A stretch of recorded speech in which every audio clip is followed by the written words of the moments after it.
여러분, 오늘날 사람들은 지구가 둥글다고 하는 것을 의심하는 사람들이 없습니다. 다 알고 있습니다. 그런데 이렇게 이 지구가 둥글다고 하는 이 사실이 보편적으로 사람들이 다 알게 된 것이 그렇게 오래된 일이 아닙니다. 예전에는 지구가 평평하다고 믿었습니다. 그때는 지구가 둥글다고 주장을 하면은 재판을 받기도 했습니다. 그래서 지구가 둥그니까 스페인이나 유럽, 스페인이나 포르투갈 이쪽에서 서쪽으로 항해를 해서 가면 한 바퀴 돌아서 다시 돌아올 수 있다. 이것을 증명하려고 했던 사람들이 있습니다. 그때만 해도 이렇게 큰 바다를 항해하는 게 쉽지 않았는데 포르투갈 사람이었던 마젤란이 1519년에 스페인의 도움을 받아서 지원을 받아서 배 5척을 이끌고 출발해서 서쪽으로 가게 됩니다. 계속해서 서쪽으로 가면 거기에 한 바퀴 돌고 우리 스페인으로 다시 돌아올 것이다. 그리고 그 가는 중에 이제 향신료라든지 이런 비싸고 좋은 물건들, 동양에서 무역을 해왔었기 때문에 그런 물건들을 구할 수 있을 것이다. 그렇게 해서 배를 타고 쭉 이렇게 갑니다. 마젤란은 배를 타고 남쪽으로 쭉 내려갔습니다.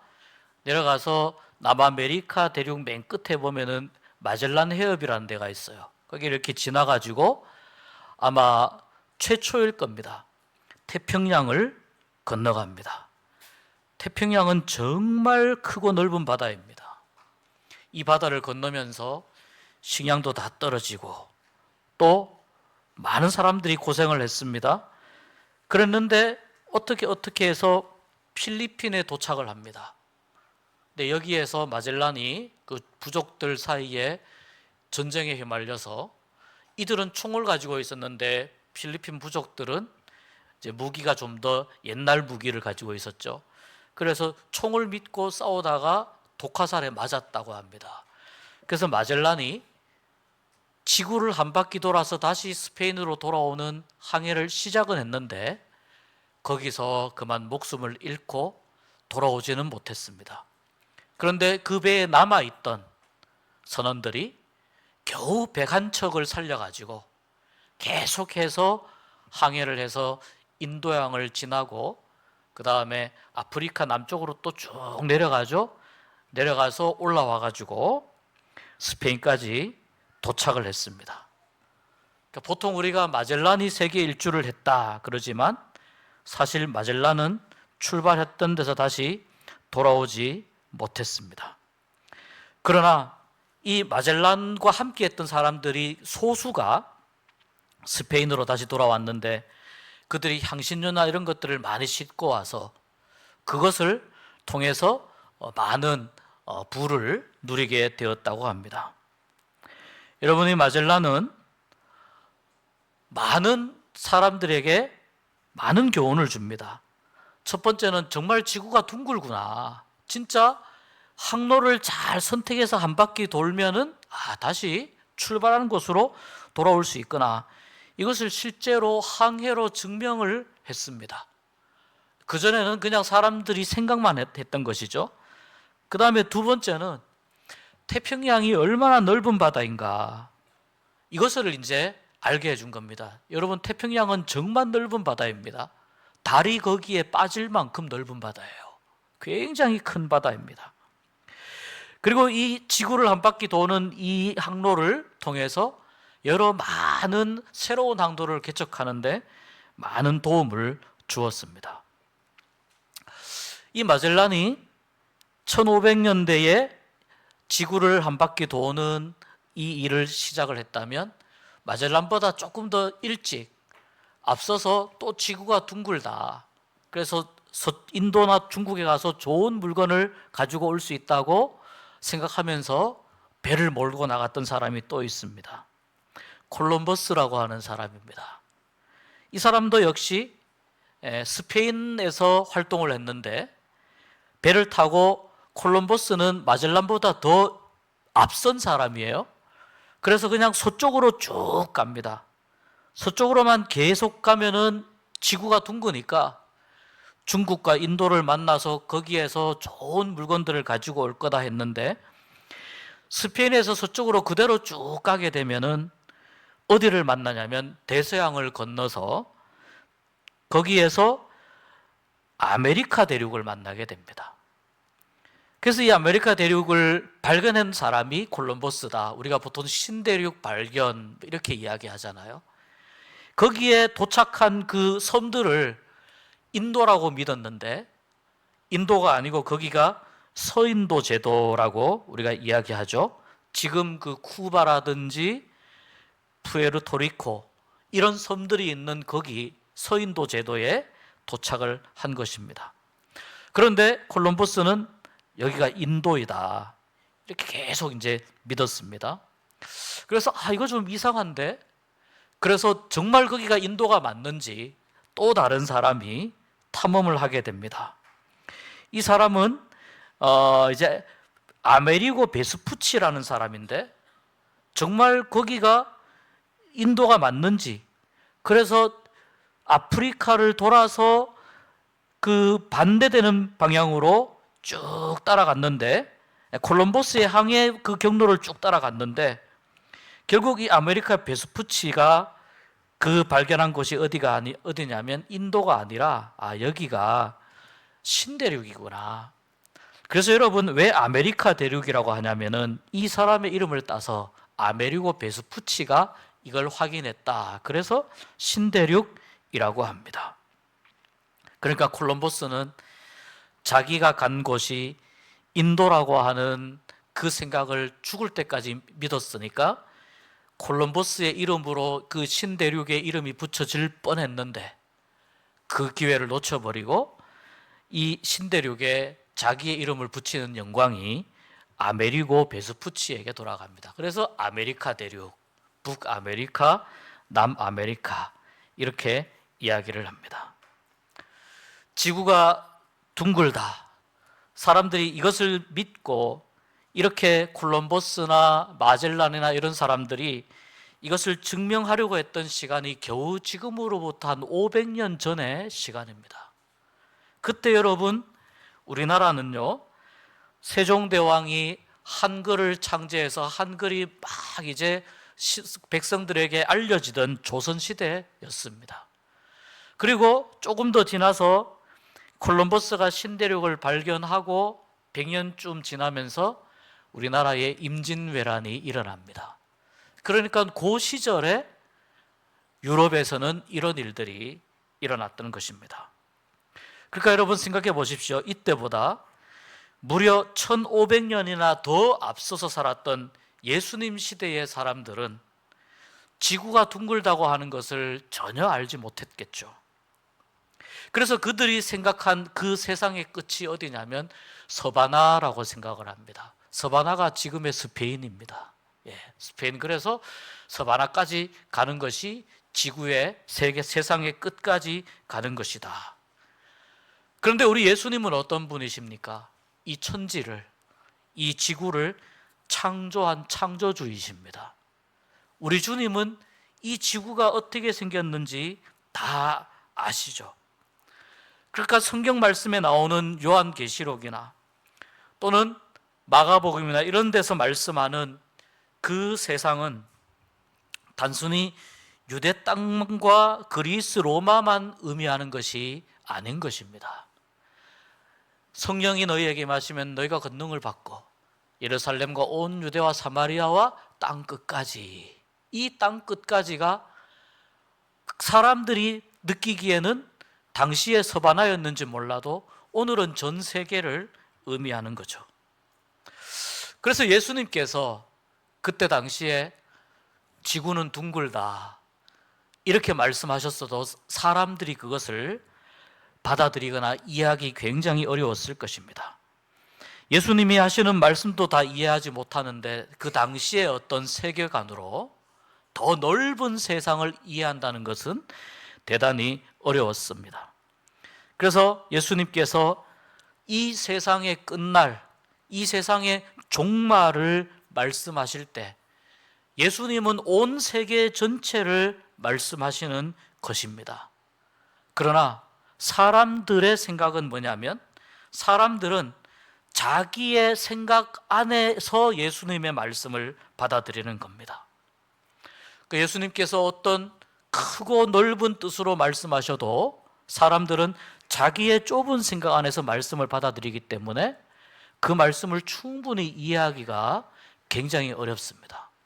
그래서 이 말씀을 이해하기 위해서 성령의 도우심이 필요한 것입니다. 지혜를 주시는 성령께서 깨닫게 해주시는 것이 필요한 것입니다. 당시에 예수님께서 세상의 끝날, 종말, 이러한 말씀을 하시면서 그 말씀하신 세상의 의미를 당시의 사람들은 충분히 이해하지 못했을 것이라는 것을 우리가 미리 좀 생각을 한다면 오늘 우리가 이후에 있을 말씀에 대해서 조금 더 이해하기가 수월하게 될 것입니다. 성경에는 이 세상의 끝날이라는 말이 많이 나옵니다. 마가복음 13장에도 보면은요, 이런 말씀이 있어요. 이 세상의 끝날에, 종말에 난리와 난리의 소문을 들을 때에 두려워하지 말아라. 이런 일이 있어야 하되 아직 끝은 아니니라. 난리의 소문을 듣는다는 거예요. 민족이 민족을, 나라가 나라를 대적하여 일어나겠고 곳곳에 지진이 있으며 기근이 있으리니 이는 재난의 시작이니라 말씀합니다. 어제도 보니까 인도네시아에서 규모 7 이상의 큰 지진이 일어났습니다. 그런데 조금 찾아보니까 지난주 월요일에도 콜롬비아에 또 대지진이 일어났습니다. 사망자가 집계로 260명인데 실종자가 수천 명이라고 합니다. 또 지난달 7월 28일에는 일본 구마모토현이라는 곳에서도 7 이상의 지진이 일어났습니다. 6월 달에는요, 베네수엘라에서, 여기는 아메리카 대륙이죠, 또 규모 7 이상의 지진이 2번이나 일어나서 사상자가 6,300명이나 발생했다고 합니다. 예전에 인도네시아에 큰 강진이 일어났을 때 10만 명, 20만 명 정도 되는 사람들이 희생했던 것을 우리가 뉴스를 통해서 알고 있습니다. 그만큼 지진을 통해서 사람들이 겪는 피해는 전쟁이나 이런 것들을 통해서 겪는 피해보다 더 클 수도 있다는 것입니다. 몇 분, 몇 초의 잠시의 흔들림으로 인해서 수많은 사람들이 희생되는 거예요. 그런데 마가복음 말씀에서 우리에게 가르쳐 주듯이 또 민족이 민족을, 나라가 나라를 대적한다는 거예요. 지금 우크라이나 전쟁과 이란 전쟁의 장기화로 인해서 물가도 굉장히 어렵고 경제 활동도 많이 어렵습니다. 기름값도 많이 올라 있습니다. 사회와 정치 여러 부분이, 세계 정세가 안정되지 아니하고 여기서 들썩 저기서 들썩거리면서 지금 세계 경제가 불안한 쪽으로, 세계의 정세가 불안한 쪽으로 커지고 있습니다.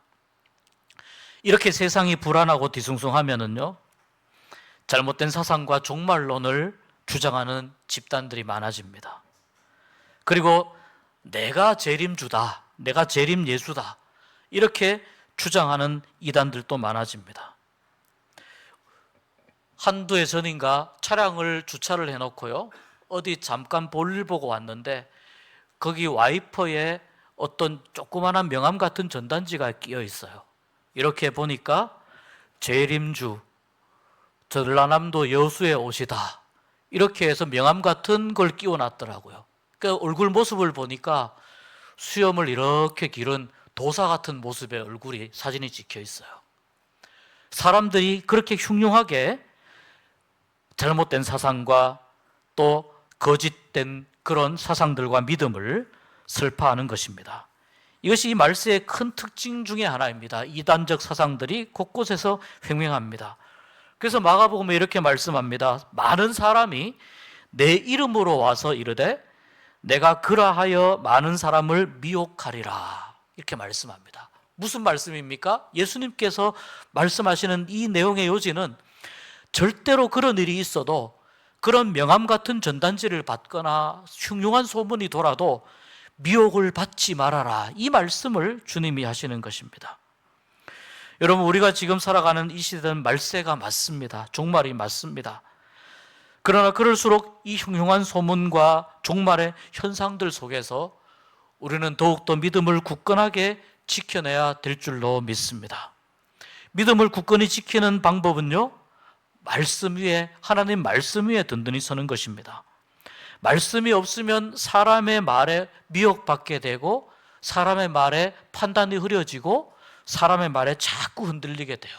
그래서 말씀을 자꾸 먹어야 됩니다. 말씀 위에 든든히 서야 합니다. 그래서 오늘 말씀을 기준으로 세 가지만 우리가 기억할 것을 생각해 보고자 합니다. 첫 번째는 22절에 이렇게 말씀하고 있어요. 참 마음과 온전한 믿음으로 하나님께 나아가자 말씀합니다. 참 마음과 온전한 믿음. 여러분이 히브리서는 아주 독특한 책입니다. 히브리서는 구약의 율법을 예수 그리스도를 중심으로 아주 기가 막히게 풀어주는 책입니다. 구약의 율법에 보면은 제사를 얼마나 많이 드려야 되는지 모릅니다. 매년 드리는 제사도 있고, 죄를 지을 때마다 그 죄 하나하나에 대해서 다 죄를 사하기 위해서 드리는 제사가 있습니다. 절기 때도 해야 됩니다. 또 매일 드리는 상번제도 있습니다. 많은 제사가 있습니다. 그런데 이 제사의 특징이 히브리서에서 말씀하기를 죄를 완전히 없애지 못합니다. 제사를 드리고 또 내가 세상에 나가서 또 죄인된 삶을 살고, 그것 때문에 와서 또 하나님 앞에 속죄해야 됩니다. 그러니까 죄를 완전히 없애지 못합니다. 계속해서 반복해서 짐승을 잡아 흘려서 그 피를 흘려서 하나님께 태워 드려야 됩니다. 죄를 짓는 것도 문제지만 여러분 생각해 보십시오. 하루에 죄를 얼마나 우리가 많이 짓습니까? 그러니까 이 죄를 사하는 것도 더 큰 문제가 됩니다. 이스라엘 백성들이 감당하기 어려웠을 것입니다. 해결할 방법이 없었을 겁니다. 그런데 오늘 우리가 읽은 말씀 19절에 이렇게 말씀합니다. 우리가 예수의 피를 힘입어 성소에 들어갈 담력을 얻었나니 말씀합니다.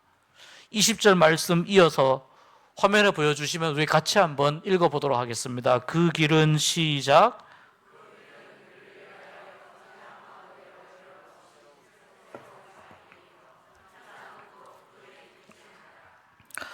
예수님의 피로 말미암아 여러분, 우리가 죄사함을 구약의 시대와는 다르게 완전한 죄사함을 누리게 되었다는 것입니다. 우리가 하나님 앞에 그래서 담대히 나아갈 수 있는 이 담력을 얻게 되었다는 거예요. 하나님 앞에 나아가는 데 있어서 내가 아무리 담력이 커도 하나님 앞에, 그 영광 앞에 서면 감당할 수 없어요. 그런데 완전한 죄사함을 누리게 되니까 성수의 휘장이 찢어지는 그 은혜를 통해서 우리가 하나님 앞에 담대히 나아갈 담력을 얻었다는 겁니다. 하나님 앞에 나아간다고 하는 것은 구약 시대에 제사를 드릴 때나 신약 시대에 하나님께 예배를 드릴 때나 같은 마음과 같은 정신입니다. 그러나 본질이 완전히 달라졌습니다. 신약 시대에는 예수님의 피를 힘입어 우리가 담대히 하나님 앞에 나아갑니다. 그리고 언제까지 그렇게 나아갑니까? 우리 주님 다시 오실 때까지, 이 땅에 다시 오실 때까지 주님 앞에 나아가는데, 그래서 22절 말씀에 참 마음과 온전한 믿음으로, 다시 말해서 참 마음은 뭐예요? 죄 씻음을 받은 마음입니다. 온전한 믿음은 무엇입니까? 믿음의 분명한 확신입니다. 이것을 붙잡고 하나님 앞에 나아가자라고 히브리서의 기자가 말씀하고 있는 것입니다. 참마음과 온전한 믿음으로 하나님께 나아가는 것이 무엇입니까? 신령과 진정으로 하나님 앞에 나오는 것이죠. 바로 예배를 의미합니다. 그러니까 예배를 삶의 중심에 두고 살아가는데 우리의 마음은 죄 씻음 받은 마음으로, 나의 모든 죄가 값없이 사함을 받았다고 하는 그 확신과 믿음의 분명한 그 믿는 믿음으로 하나님 앞에 나아가는, 예배하는 삶을 살아가자라는 것이 이 시대를 살아가는 모든 그리스도인들에게 오늘 히브리서의 기자가 권면하고 있는 말씀입니다. 두 번째 우리가 기억해야 할 것은 23절과 24절에 말씀합니다. 우리가 믿는 도리의 소망을 움직이지 말며 굳게 잡고, 우리가 믿는 도리의 소망을 움직이지 말며 굳게 잡고 서로 돌아보아 사랑과 선행을 격려하며, 이것이 우리가 이 종말을 살아가는 우리 그리스도인들이 기억해야 할 두 번째 중요한 사실입니다.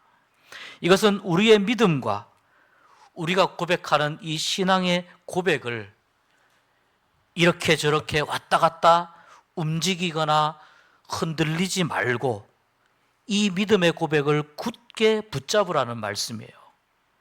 이 믿음은 어떤 믿음입니까? 내가 구원을 받았다는 믿음의 확신이에요. 영생을 얻을 만한 믿음입니다. 하나님 나라에 들어갈 믿음과 예수 그리스도의 피를 의지한 믿음과 영생을 얻게 되었다고 하는 소망을 가지는 믿음이 바로 이 믿음입니다. 그래서 이 믿음으로 서로 어떻게 하라는 겁니까? 서로 돌아보아 사랑과 선행을 격려하며, 돌아보라는 말은 서로를 권면하라는 뜻이에요. 옆에 다른 사람이 믿음이 흔들리는가? 다른 사람이 믿음을 굳게 붙잡고 있는가? 서로 돌아보라는 말씀, 챙겨주라는 말씀입니다. 그리고 사랑과 선행을 행하도록 권면하라는 것입니다. 사회생활과 각자 개인의 삶이 다 프라이버시가 있잖아요. 그것을 간섭하라는 의미가 아닙니다. 우리 모두가 다 믿음 안에서 살아가도록 서로를 챙기고 돌아보고 권면하라는 거예요. 누군가는 믿음이 떨어질 때가 있어요. 누군가는 믿음이 약해질 때가 있어요. 누군가는 믿음이 흔들릴 때가 있어요. 그것을 교회에서 성도의 교제를 통해 서로 붙잡아주고, 신앙의 교제를 통해 모두가 복음에서 떠나지 아니하도록 사랑하는 마음으로 격려하고, 우리가 어떻게 하나님이 원하시는 선한 일을, 착한 일을 할 수 있을지 함께 생각하라는 것입니다. 그래서 우리가 모두 그리스도의 몸이라고 하는 이 교회에 속해 있기 때문에 서로 돌아보고 서로 챙겨주고 서로 격려하면 결국은 어떻게 됩니까? 다른 사람을 위하는 것이 아니고 결국은 그것이 나의 믿음을 위한 일이 된다는 것입니다. 나의 믿음과 나의 신앙을 지키는 일이 된다는 것입니다. 그래서 믿음이 떨어지지 않기 위해서, 흔들리지 않기 위해서, 굳건한 믿음을 붙잡기 위해서 서로 돌아보는 교회가 이 말세의 종말의 시대에 반드시 필요하다는 것입니다. 세 번째 우리가 기억해야 할 것이 있습니다. 25절에 이렇게 말씀합니다. 모이기를 패하는 어떤 사람들의 습관과 같이 하지 말고 오직 권하여 그날이 가까움을 볼수록 더욱 그리하자. 이 히브리서가 쓰여질 때에 히브리서를 읽어야 하는 사람들 중에 모이지 말자, 모이지 않아도 돼, 이런 사람들이 있었던 것 같습니다. 여러 가지 이유로 예배에, 교회에 참여하는 일을 포기하는 사람들이 있었던 것 같아요. 로마에서 박해를 합니다. 또 유대교에서도 계속해서 예수 믿는 건 이단이다 이렇게 이야기합니다. 잘못된 사상이니까 유대교로 돌아와라. 그 말에 휩쓸려서 유대교로 돌아가야 되는구나. 또 이런 분위기 속에서 박해를 무서워하고 예수님에 대한 확신과 믿음이 약해지면서 예배에 참여하기를 포기하는 사람들이 있었다는 것입니다. 그리고 그래도 된다고 사람들이 생각하고 이것이 습관처럼 자리 잡았다는 것입니다. 그러니까 오늘 말씀은 이것은 올바른 신앙의 습관이 아니라고 말씀합니다. 이렇게 되면 믿음을 지킬 수도 없고 믿음이 자랄 수도 없고 하나님이 기뻐하시는 일을 할 수도 없습니다. 그리고 이런 분위기를 만들면 서로에 대해서 무관심하게 만들고 점점 사람들을 이기적으로 만들게 됩니다. 결국은 내가 판단하고 내가 결론을 내리는 그런 잘못된 모습에 빠질 수 있게 됩니다. 오늘 말씀은 서로가 그런 모습이 되지 말고 그런 습관과 그런 마음이 생길 때 그렇게 되지 않도록 권면하라고 말씀합니다. 이제 종말이 얼마 남지 않았고 예수님의 재림이 얼마 남지 않았기 때문에 이 날이 점점 더 우리에게 다가오니 더욱 믿음을 지키기 위해서 교회를 모이기에 힘쓰는 교회를 만들라고 말씀하는 것입니다. 여러분, 오늘날 교회가 말도 많고 탈도 많습니다. 내 마음에 들지 않는 구석들도 많이 있습니다. 그러나 여러분, 그럼에도 불구하고 교회가 있어야 믿음을 지킬 수 있습니다. 나 혼자 산 위에 푸른 소나무처럼 독야청청 그렇게 믿음을 지키는 것이 아닙니다. 교회에 속해 있어야 하고 모이기를 힘쓰고 예배가 살아있는 교회, 예배 안에서 하나님을 높이는 교회가 될 때에 믿음을 지킬 수 있게 됩니다. 그래서 여러분, 여전히 이 세상에는 흉흉한 소문이 돌고 난리의 소문도 있고 시국이 어수선하고 어지러운 것 같지만 그렇기 때문에 하나님이 붙잡아 주시는 우리 그리스도의 몸이 되는 이 교회가 바로 유일한 소망이 되는 줄 믿습니다. 성경은 앞에서도 말씀하지만 예수님의 재림이 점점 다가온다고 말씀합니다. 그래서 때와 징조를 보고 지금이 어떤 시대인지 그것을 깨달으라고 말씀합니다. 믿지 않는 사람에게는 어떤 날입니까? 두렵고 무서운 날이 됩니다. 그러나 끝까지 믿고 견디는 사람들에게는 어떤 날이 됩니까? 기쁨의 날이요, 축복의 날이요, 영생을 얻는, 영생의 소망이 이루어지는 영광의 날이 될 줄 믿습니다. 깨어있지 못하면 준비하기 어렵죠.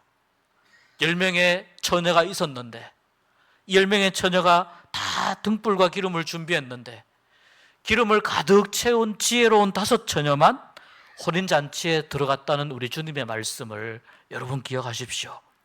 깨어있어서 준비해야 합니다. 믿음을 지키며 깨어있어야 하는데 말씀과 기도 위에 든든히 세워져 있어야 우리가 깨어있을 수 있고 믿음을 지켜낼 수 있습니다. 그리고 우리가 성령 충만해야 바로 올바른 믿음을 가지고 이 시대를 분별하고 말씀 가운데 숨겨져 있는 놀라운 하나님의 뜻을 깨닫는 또 분별하는 그러한 지혜를 얻게 됩니다. 그러면서 세상에서 들려오는 여러 이단의 많은 소리들, 이런 소리들이 얼마나 허황된 소리인지 잘 분별하면서 우리 주님의 재림을 기다릴 수 있는 것입니다. 예수님 당시에 사람들은 아마도 예수님의 말씀을 다 충분히 예수님께서 보시기에 사람들이 다 이해하지 못했을 겁니다. 그래서 예수님은 더 그 당시 예수님의 말씀을 듣는 사람들에게 일상생활에서 일어나는 여러 다양한 일들을 비유로 들어서 자꾸 설명해 주시고 가르쳐 주신 것입니다. 여러분, 우리도 온전하게 예수님의 말씀을 다 이해할 수는 없습니다. 그러나 여러분, 성령께서 우리의 마음을 비추어 주시고 우리에게 깨달을 수 있는 지혜를 허락하여 주실 때 우리가 이 말씀을 나에게 주시는 주님의 음성으로 듣게 되고 또한 소망을 가지고 모이기를 힘쓰는 교회, 소망을 굳게 붙잡고 모이기를 힘쓰는 교회를 만들어가면서 우리가 믿음으로 반드시 최후 승리를 얻게 될 줄 믿습니다. 고난과 환난의 시험과 여러 소문과 난리의 많은 이야기들 가운데에서도 우리 하나님은 반드시 길을 안내하여 주실 것입니다. 믿음을 굳게 붙잡으시고 소망을 굳게 붙잡으시고 하나님께서 기뻐하시고 하나님께서 원하시는 일이 무엇인지 잘 분별하여 하나님 기뻐하시는 교회, 나의 믿음을 굳건히 지켜줄 수 있는 그런 이 교회를 만들어가며 마지막에 큰 위로와 최후 승리의 영광으로 하나님 앞에 서는 여러분 모두가 되시기를 주님의 이름으로 축복합니다. 기도하겠습니다. 하나님 아버지, 감사합니다. 이 세상은 너무나 어지럽고 흉흉합니다. 여러 많은 소문들이 들리고 또 여러 많은 이야기들을 듣습니다. 우리가 말씀을 다 이해하지 못하여도 성령님께서 가르쳐 주셔서 이 말씀의 참다운 뜻을 깨닫게 하시고 그로 인해서 믿음과 소망을 굳건히 붙잡는 교회 되도록 인도하여 주시옵소서. 믿음이 떨어지는 이가 한 명도 없게 하여 주시옵소서. 믿음으로 승리하고 소망을 굳건히 붙잡고 그 소망이 이루어지는 날까지 하나님 바라보면서 하나님 안에서 승리하며 살아가는 우리 모두가 되게 하여 주시옵소서. 예수님 이름으로 기도하옵나이다. 아멘.